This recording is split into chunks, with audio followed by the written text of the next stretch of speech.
we're going to have to talk about this show now. Yeah. So the Intercontinental title match. Let's talk about that. Sheamus and Gunther.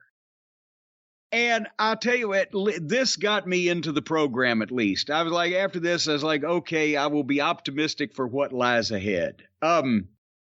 So I saw, I can't remember what his name was originally, but now they call him Giovanni Vinci, the other cohort of Gunther's with old Ludwig Kaiser. He's back. So now Gunther has both of them again, another Triple H thing.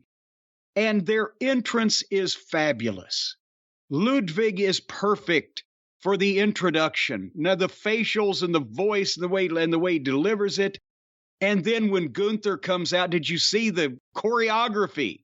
And I'm not talking about dancing, but he comes out and they automatically snap to attention to the side and put their arms behind their back, all that stuff. They look like a bunch of goddamn World War II movie soldiers. It's, he makes me smile, Gunther, just the whole presentation. And this is an example of guys being cool with their gimmick and their entrance and not corny or silly or whatever.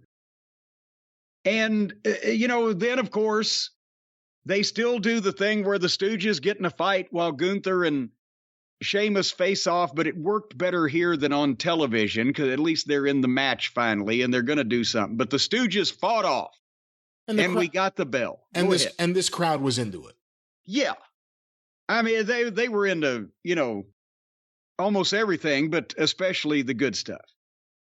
And I was afraid on this match. They started at 100 miles an hour, and they're obviously trying to have a fight, a slobber knocker, as they might say.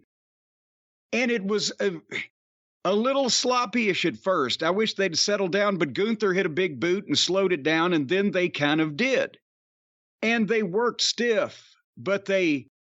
it was safe places and they weren't dropping each other on their head all the time, but they worked stiff and did slow down after the first few minutes. And then when Gunther takes over the pace of things, I love the way he works. But that's what I was going to say. Sheamus, everybody was saying on Twitter, I hope that, Sheamus got over with Cornette. He did. I'm still not saying that he's visually off-putting because of the the brightness of the hair and the glow of the skin. And he's not smooth like Jack Briscoe, but he worked his ass off here, and it was a slobber knocker, so I do have to respect him for that. And the chops, especially, though, on that skin, he was hamburger by the time that the thing was over with. And Gunther if Gene Kiniski and Killer Kowalski in their primes had a fucking child, it'd be Gunther. So the people were with the strikes. Did you see the slow-mo of one of the chops where the skin rippled? Yeah. And they did a little bit on the floor, but not too much. Big yay boo exchange where they were, doing the 1-2 and they got this is awesome.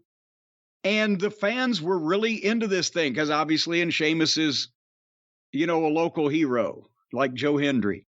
Several false finishes got big pops. And then finally, Sheamus goes for another kick, but his back that they've been working on gives out. And Gunther hit another power bomb and a big boom, clothesline 1, 2, 3.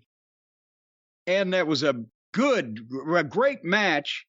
But also, even when he lost, the people, and they stayed with it, gave old Sheamus a big ovation because of the effort. So that was nice to see.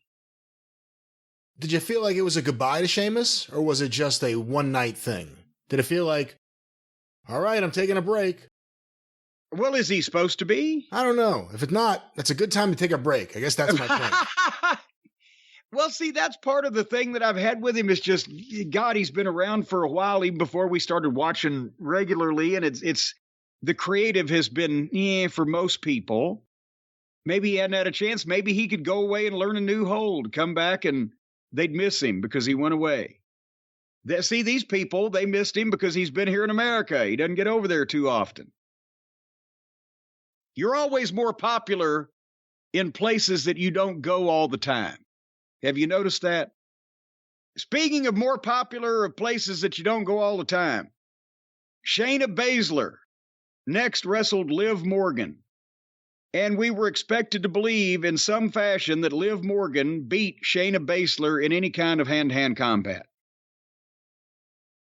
Do you have any thoughts on this match? It seems like Liv Morgan has a good relationship with the fans. She's bigger than Alexa Bliss. I don't have any other. Trying to dig, you're searching, right? What else am I going to say? And to be honest, every show needs a few matches where you can take a break and go outside. Well, moving on. All the way.